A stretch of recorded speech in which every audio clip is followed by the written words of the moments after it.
Yeah, so we're going to pretend there's our intro music. Hey guys,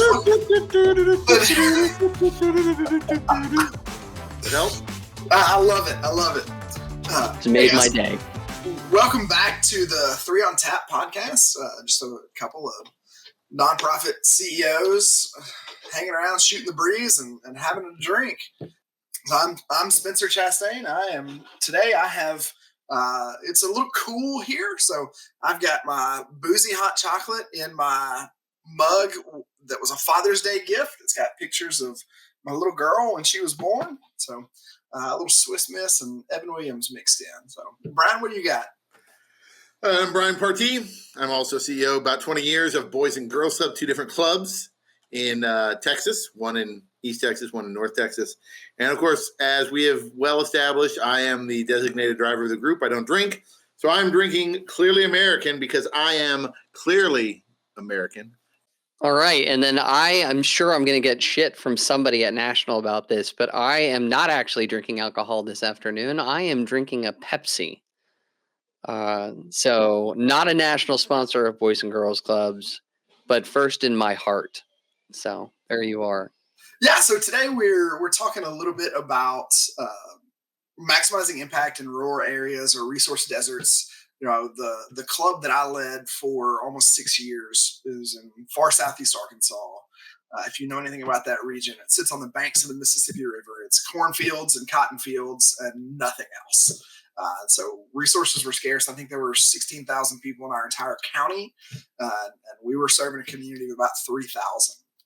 By the time I left, we were serving 4 different communities and had increased our budget 400% over that time. So, you know, I think we get so caught up in a scarcity mindset as nonprofits that we forget that there are resources out there and there are ways to have an impact in those areas. And so I just wanted to kind of talk with you guys about that today and hear your experiences with that. Greg, I know you're not necessarily in a rural area, but you know what? I take exception to that, you pack of jerks.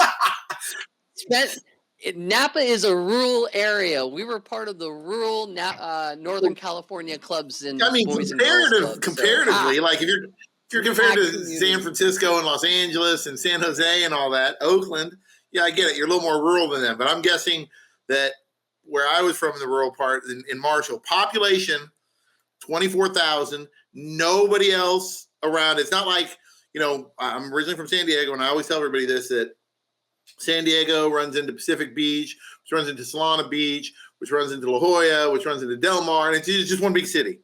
I mean, it's 25,000.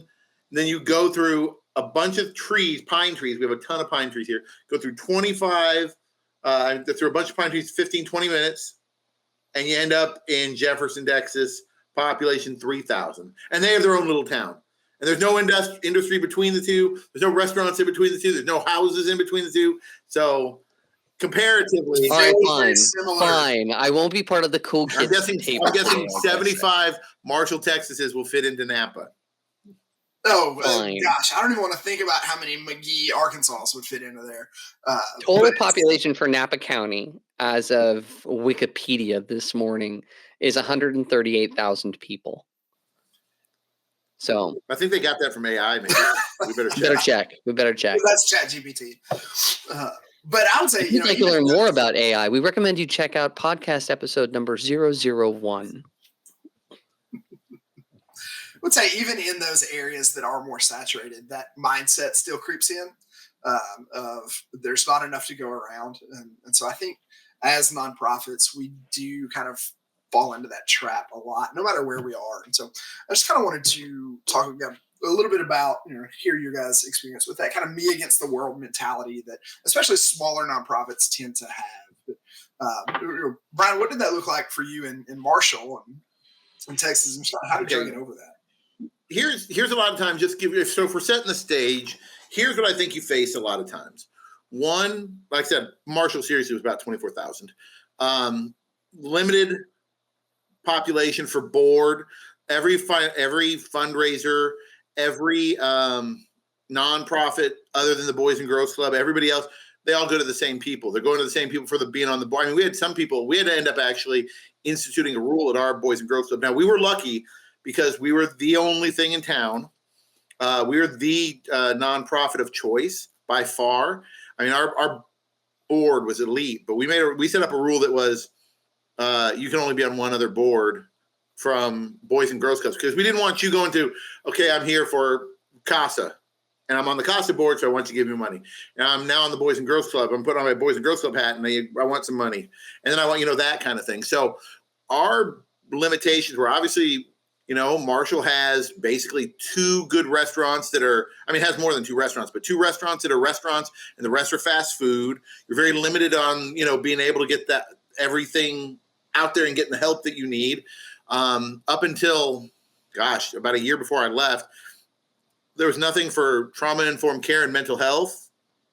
If we were ever going to grow, I had to learn how to write grants, and that's why I became CFRE certified.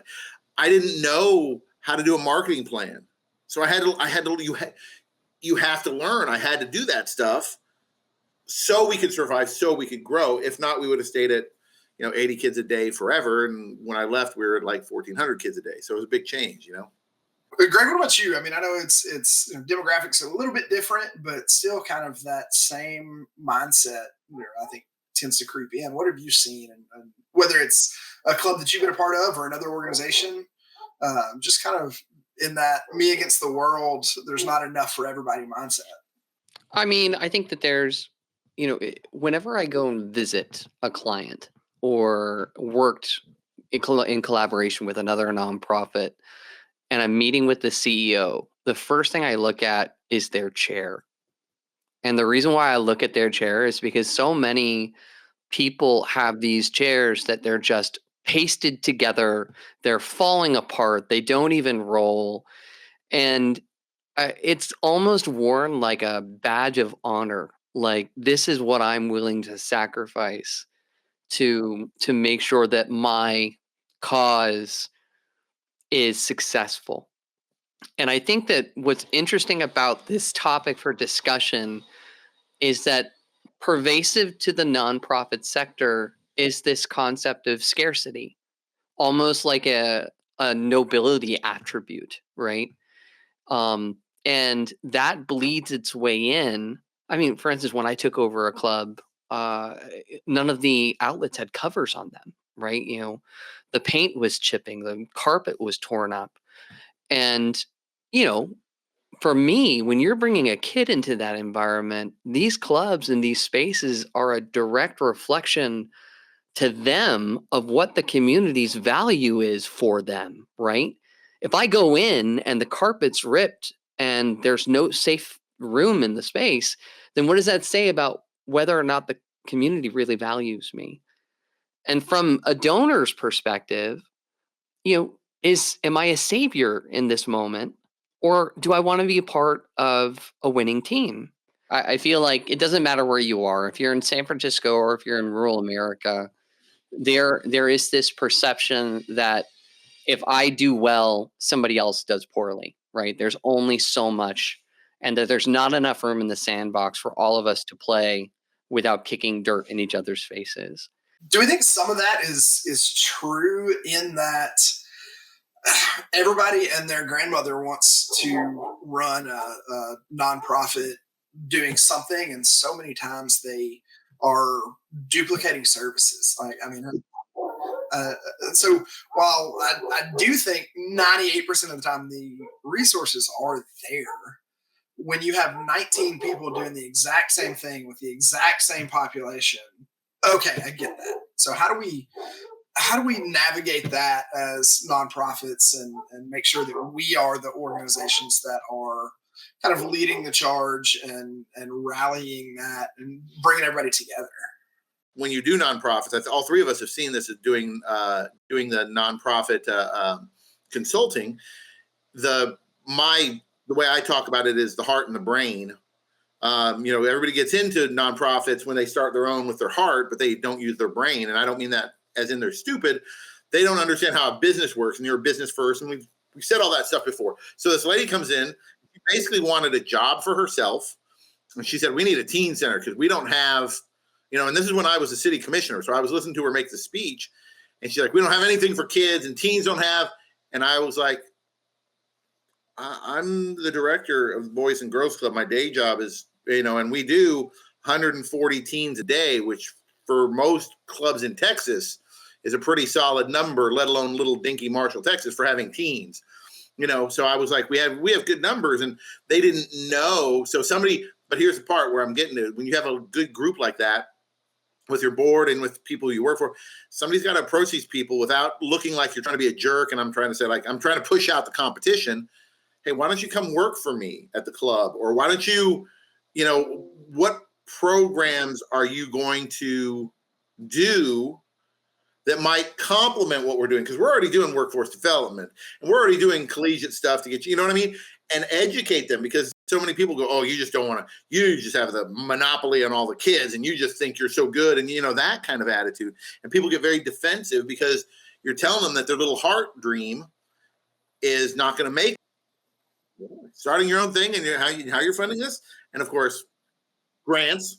Okay, you're out. So, but that's what I think. That's part of it. Is you're right about duplicating services, but somebody's got to go to the other nonprofit and go, hey, you realize that if food instability huge in East Texas, I know huge in your area. You got to go and say, hey, they're doing hot meals 5 nights a week. What are you doing? I mean, it's almost like I'll put this in a sports perspective, because we ran all the sports in Marshall. Somebody came in and said they want to do Pop Warner football. We already were doing tackle football, and we did it pretty well. Both leagues floundered because 50% of the kids went to that league. And so instead of having a nice 8-team league, they had 4 teams. We had 4 teams. Greg, what about in Napa? Brian makes some good points there about the idea of somebody taking the lead and kind of serving as that collaborative point. And I think that's what I've seen. I know both in Southeast Arkansas, and then we started some stuff in Mississippi when I was at the Y.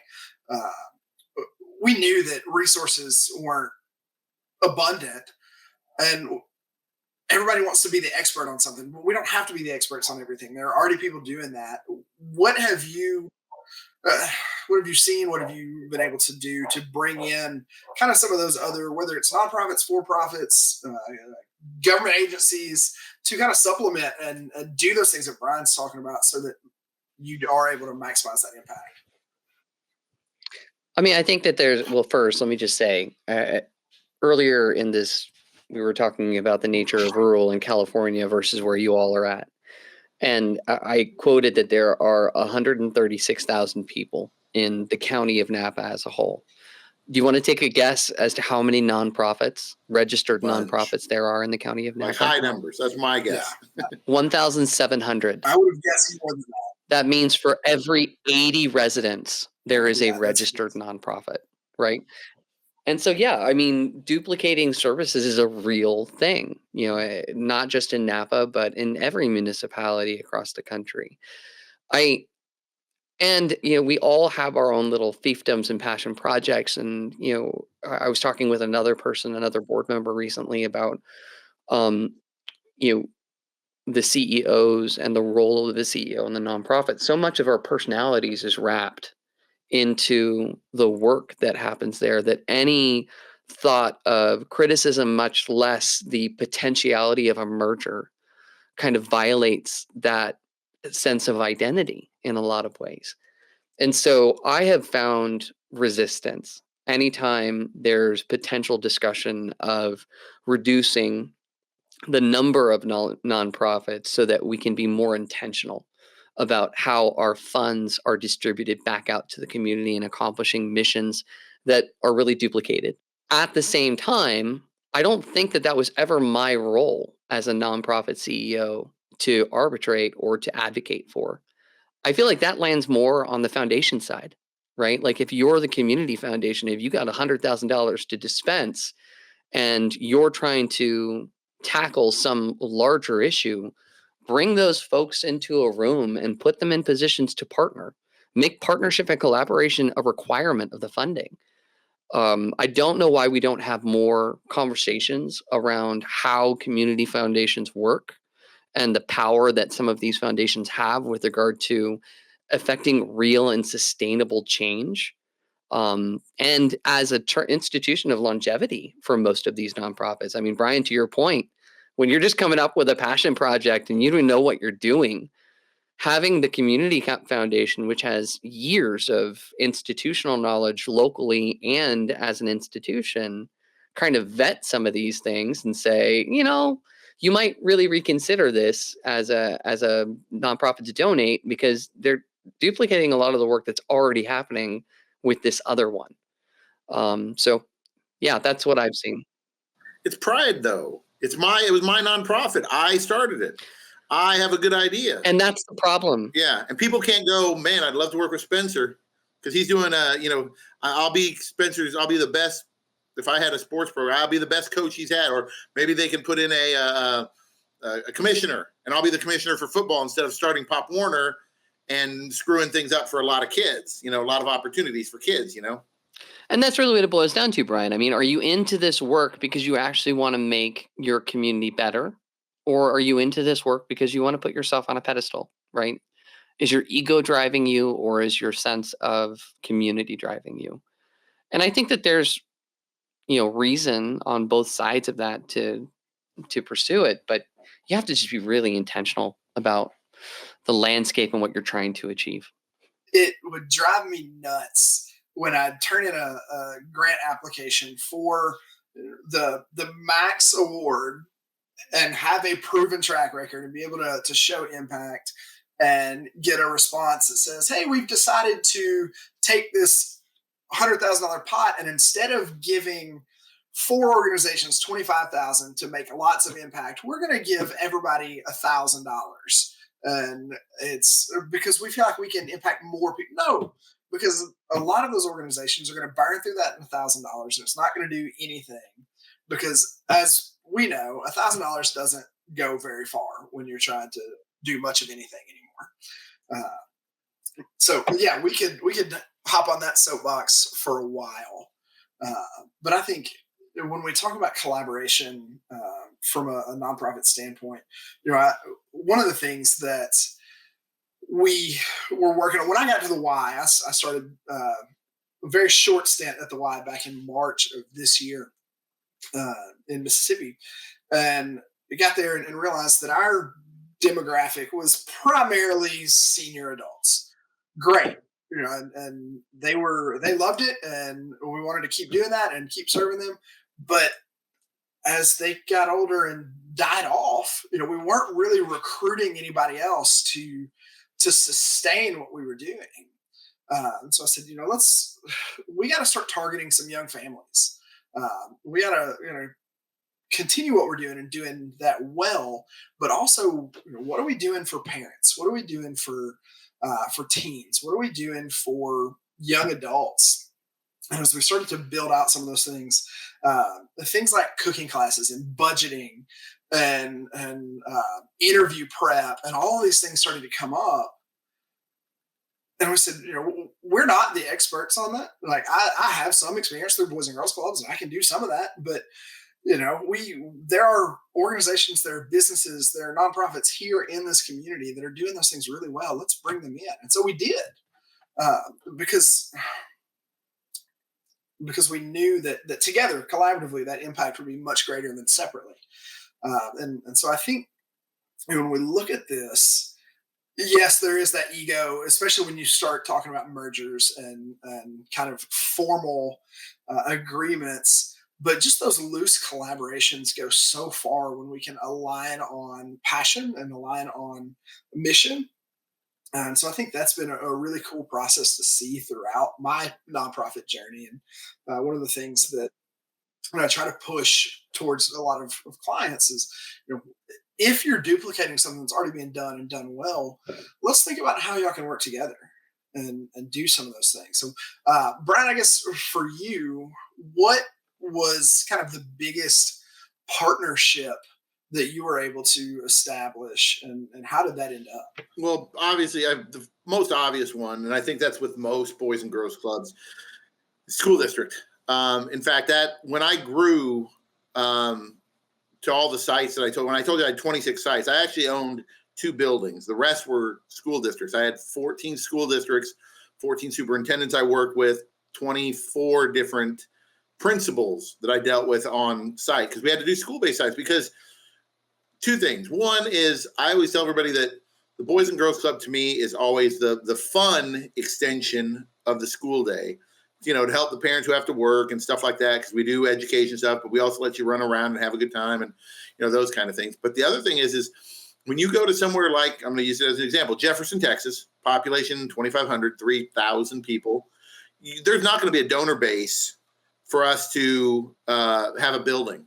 And if we didn't partner with the schools and figure out a way to be there, we're going to end up we just won't be serving kids, because the school's going to still, my whole thing always with the schools were, school's still going to be open because there's teachers that stay late. The custodial staff is going to be there till way late. That kind of, the utilities are on, the building's being air conditioned in the summer. The lights are still on. We're guests in their house, so we do something, and then that also builds our credibility to then, hey, say we want to open Jefferson. We start like we all do. We all start with like the younger kids, because most parents don't want their kindergarten or first grade, fifth grader, third grader, whatever, going home to an empty house. So you do a lot of elementary level stuff. And, teens are a different animal, because teens have cars. Teens are on the football team or in band or cheerleaders or doing tutorials or student government or whatever. And they don't have to be there. So you establish yourself as having good programming and stuff with the school districts. We track our kids. When I say our kids, they're all our kids, but the kids, the club kids versus what's going on. We kept grades and stuff like that to show the impact that we had.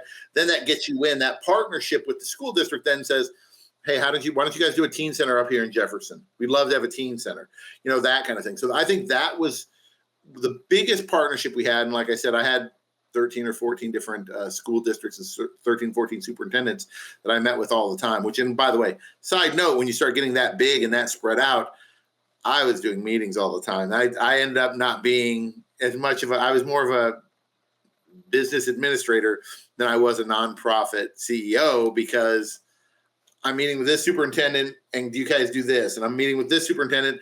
They want you to do something else. And we need, our reading levels are low over here, and our after school stuff, we need to find a way to get the price cheaper so we can get more kids in and whatever. And it made it so crazy, but schools easily are the school districts where to us, that was crucial. I will throw this one in though, because you and I both, Spencer, were in the Bible Belt. Churches were, we had a good relationship with churches. They helped out. They came and provided meals like once a month. It'd be like Cumberland Presbyterian. They were the first Monday of every month, and they knew it.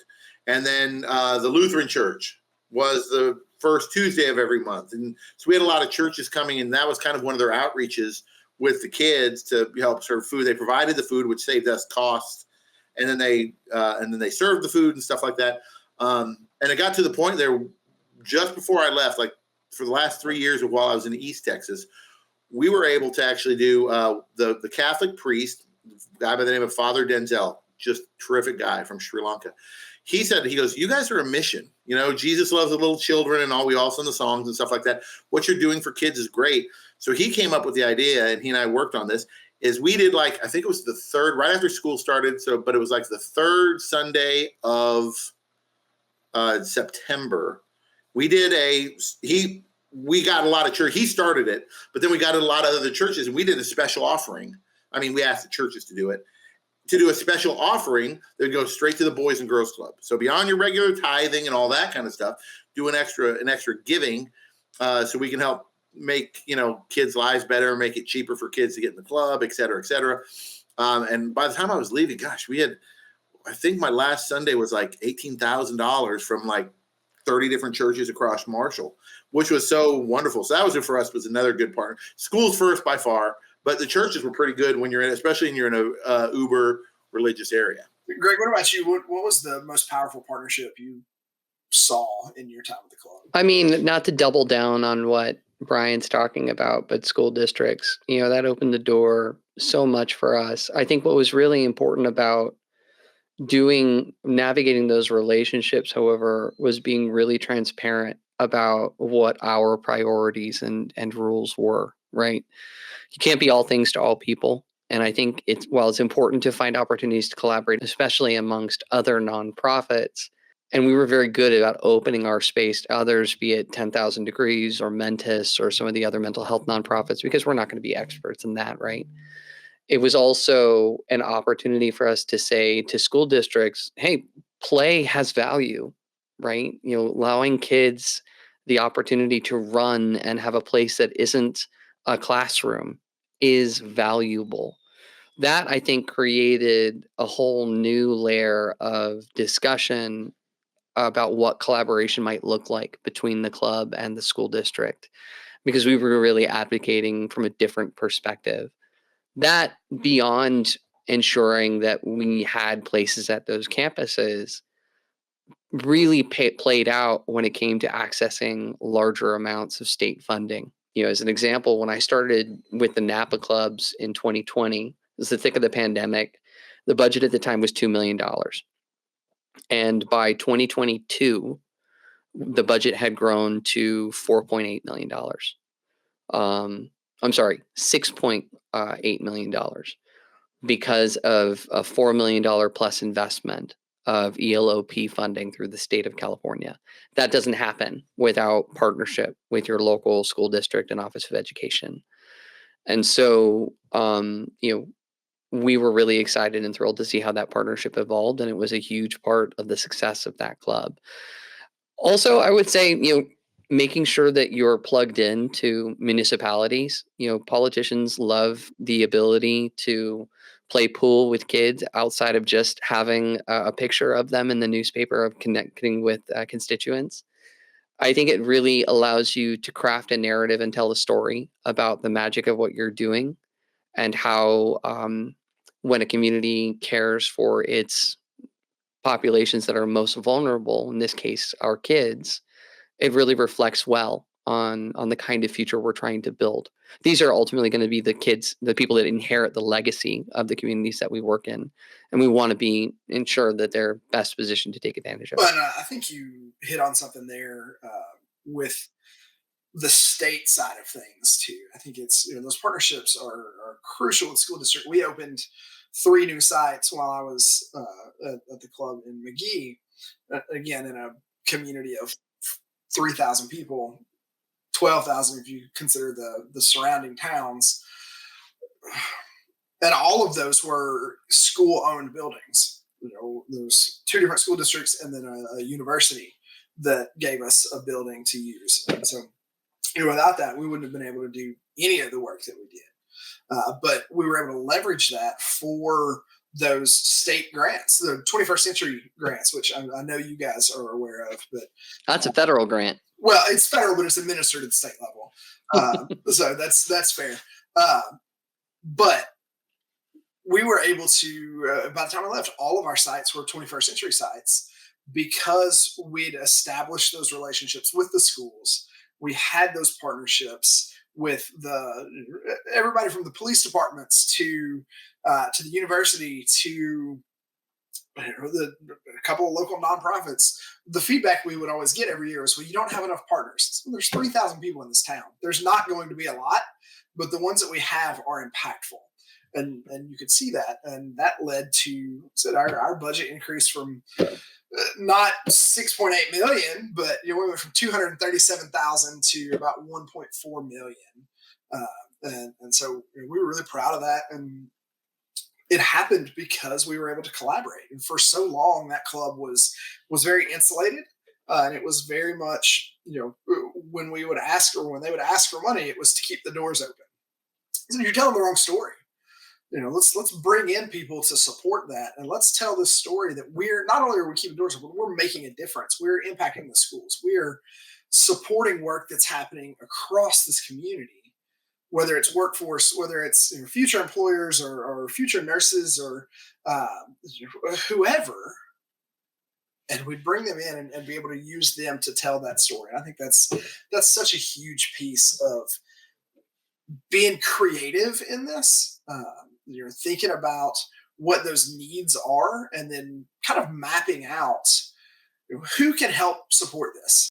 Being able to tell that story and be creative in those collaborations really helped take that to the next level. And I think we see that in clubs, especially across the country, because we have to be creative. and the messaging that Jim Clark, the president of Boys and Girls Club of America, and their department were working on, and you guys both know this, was from being a proactive group, not a, oh my gosh, we have the poorest kids in the world, and if you don't give us money, our doors are going to close, and all these kids will become street urchins like in Oliver Twist, and all goofy stuff like that.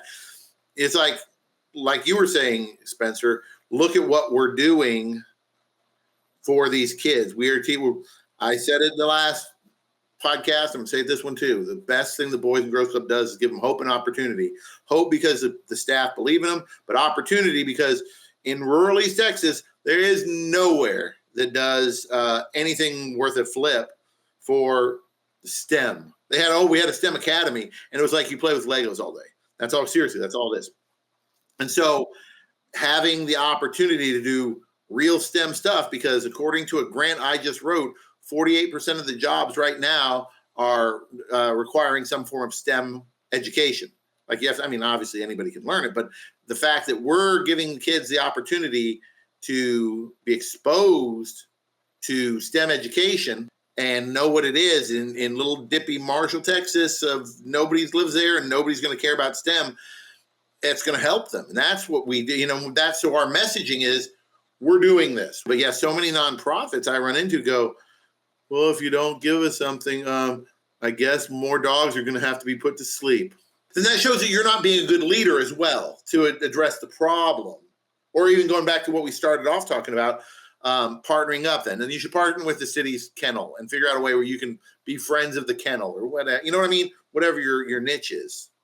How did y'all handle like food insecurity programming at your club? Is that something y'all ran internally, or how did that work? I mean, we did snack every day after school. There are multiple state and federal programs that we qualified for and collaborated with our district to provide, super snack, super supper, all of that. Boys and Girls Clubs of America did the Feel Good Fridge with Maytag, and so we were part of that program as well. I think that's a very prescient kind of topic in this moment. Now that we're on the other side of the government shutdown, I think we've all seen just how vital food banks have become and how important, or how many people exist right on that line of being unable to provide a healthy, nutritious meal for their family every day without access to those resources. So, I would love to see all additional collaboration and opportunity between, after school programs, primarily Boys and Girls Club, and some of these other nonprofits like CanV and, Redwood Empire food banks. Yeah, I'm just going to say that I would always say when I was doing my Rotary speeches and stuff like that, by the way, we did CACFP. There's a lot of money in CACFP. It's a pain in the butt on tracking and all that kind of stuff, but it gives you good money where the kids get to eat. I was like, I'm glad we do Smart Moves, which for those who are not Boys and Girls Club people like we are, that's drug and alcohol awareness. And I'm glad we do Triple Play, which is healthy lifestyles. But the most important thing we do is giving these kids an opportunity to get food, like a life thing. A thing that I'm doing something, all of our clubs, we're doing something that we take for granted as, I'd say we're all kind of middle-class people. I've never had a problem. My fridge is full right now. I've never had a problem with food, so we don't understand what it's like to have food instability. So the fact that we can provide that, I think, is one of the greatest services that a Boys and Girls Club can do. And my point would be straight to what Greg said about when the government shutdown happened, you saw how many people go, I don't know what I'm going to do. I know I'm in McKinney, I'm in the Dallas area. So many restaurants said, if you need something to eat, just come in and tell us you need something to eat and we'll make sure you get food, kind of thing. And I mean, this whole area was flooded with people doing that and donations and stuff because they realize it, and but I think another great strength, like I said, though, is the fact that we're teaching these kids. I'm not teaching these kids. We're giving these kids something, and Greg said the magic word, nutritious, to eat. We're not just, here's a bunch of spaghetti and we're going to fill up. I mean, if you have nothing, I'd rather give you spaghetti and just fill up your belly with a bunch of carbs just so you can have food. But the fact that we're doing nutritious meals and there's a protein and there's vegetables and there's, fruits and calcium, and I think that's paramount. For a lot of clubs, a lot of organizations, youth serving organizations, CACFP is the way to go. Our organization wasn't big enough to run it on our own.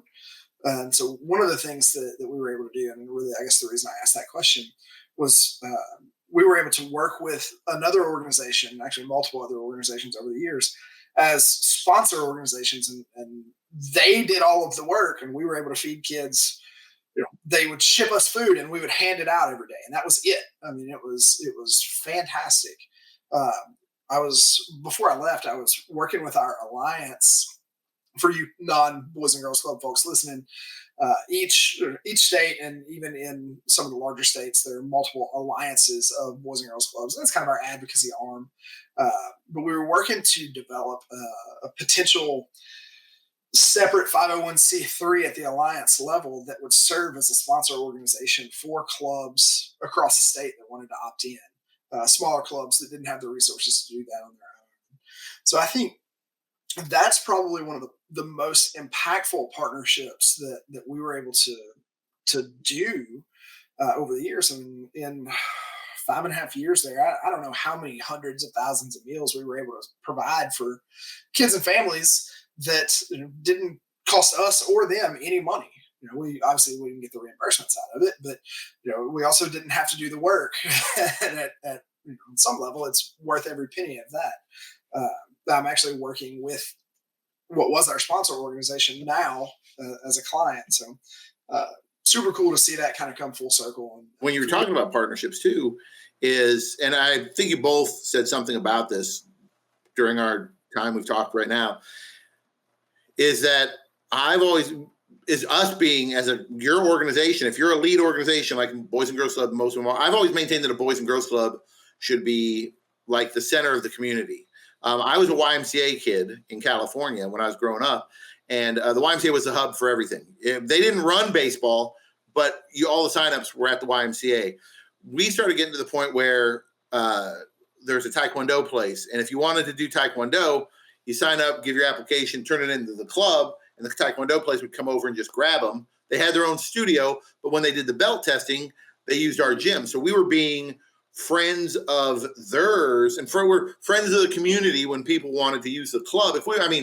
Obviously we won't interfere with our own programming. So if we had a basketball game, you can't use the gym, stuff like that. But it's making sure to say, hey, we're here for everybody. And so you can, come. We didn't charge. The only thing we ever charge is when you had an event, depending on what the event is. If there's going to be something like you're going to do a banquet in our gym or something like that, and you're going to have a lot of people, we required them to have, you had to pay for what I would pay one staff member or two staff members to stay there, but we're not saying, $10,000, nothing crazy like that. And then if it was a certain number of people, you had to get event insurance, which is usually like $400 or $500 in case I don't want some old person slipping and falling and getting hurt and they sue us, so event insurance. That's all we required because there wasn't, again, small town, rural, that's our topic. There wasn't any place for anybody to go in anywhere else in East Texas. I mean, you can go drive up to Mount Pleasant, which is 45, 50 minutes, one way, if that's what you want to go. You know what I mean? So we were providing a service, and we were being a good part of the community to let people come in and we had Cub Scouts and Boy Scout groups who would use one of our empty rooms. When our staff was there, we didn't charge them anything. We're like, just make sure, when you go to the bathroom, go to the bathroom and make sure all of them go home and stuff like that. And the rides are here, whatever, those kind of things. But it's important on us to also be like, hey, we're here for you guys too. I think it also, that's a really great topic for when you're looking at potential capital improvement projects too, right? We're all talking about how resources are limited. There's often a lot of competition. And when you're running a nonprofit that is in a position to be that community organizer, well, now you're in a position to say to the county, we need to build a location for our nonprofit. And if you can give us the land and rent it to us for $1 a year, we'll allow you to do a polling station here or to do debates with your potential political candidates here. We can't take a position on who we would vote for or who we're endorsing or we're supporting, but we can provide a forum for that to happen. The same thing with Boy Scouts, Girl Scouts, basketball, sports. Like the more people that you can get engaged through your organization as a platform, the easier it is to secure funding, because in so doing, they're not just supporting you, they're supporting this overall multi-level effort to elevate the community as a whole. Yeah, and I think that's that's such a good point. And I think so many times in nonprofits, especially new nonprofits, young nonprofits, small nonprofits, people think about partnership as, well, what can you do for me? Not that's not what a partnership is. That's parasitic. Partnership is mutually beneficial, right? I mean, you have to give and take, and so I think you guys are spot on there. It's not just, how does this help my nonprofit, but it's how does this help my nonprofit help the community, or how does the other side of the partnership benefit from this too? I would double down on that, Spencer, because it's not just about what you can give. I think, from the example that we were talking about before, when you're running the venue to let others engage, sometimes you don't get anything directly from that, right? You just know that it's elevating something within the community, and that's a net gain for everyone. And so, I think when you kind of step away from that scarcity mindset and go toward the opportunity mindset, like it shifts how you interact and engage with folks who are in a position to elevate your community in some way. Going back to my time at the Y, one of the things that we would talk about a lot is, in American culture, we've kind of lost that third space where people just go and hang out after work. You go work, you go home. Where else do we go? Nowhere. And an organization like that is the place for that. And so we were trying to program and do some different things for that. I think that goes back to the things that you're talking about, Greg. It's not always about, yes, come in and then we benefit from that somehow. It's just come in, and let this organization, whatever it is, be that space, that community hub, and let things happen organically from there, because everybody benefits at that point. All right, did we solve this one? Yeah, we have a rating. Solve the problem. And yes, my hot chocolate is gone at this point. So, it's Warm cold chocolate by now, but I do think for everybody listening, nonprofit work is not easy, because there are times where there's just not enough to go around. But I think that gives an opportunity to be creative and be collaborative. One of the things that I would encourage anybody in that situation to do is really just kind of map out a plan. This isn't a willy-nilly fly by the seat of your pants kind of thing. This is sit down, make a plan, think about what your goals are, and then list who is already doing that or who can help you do that well. And if somebody else has it down, you don't need to do it. Support what they're doing. If there's something that is a true need in your community and it's in line with your mission, put your resources there, and then find those that are going to support that and do that with you. But was it Walt Disney that said a goal or a goal without a plan is just a wish? So you've got to put pen to paper and map that out and give yourself a foot up on that ladder so that you can go from there. So, I do think it's possible. The three of us have been there. We've done it. It's hard, but it takes a lot of intentionality and a lot of process and a lot of people in the mix. So it's hard work, but it's good work. I think when you're a nonprofit CEO, you are built in such a way that you can hustle the stripes off a zebra, right? Like and that doesn't come when all of the world is right and money is raining from the sky. I mean, there is a scarcity mindset that plays a role in crafting that persona and making it effective. At the same time, I believe that it's also important not to chase, but to attract, right? And any skewing of one more so toward the other, detracts from each. So I think there's room for us to maintain that quality of hustle, right? Because we are fighting and scrappy and want to support our nonprofits. But also, it's really important that we're not wearing that scarcity as a visage of, here's why you need to come to me. Because if without you, we fail. Without you, this just doesn't work, right?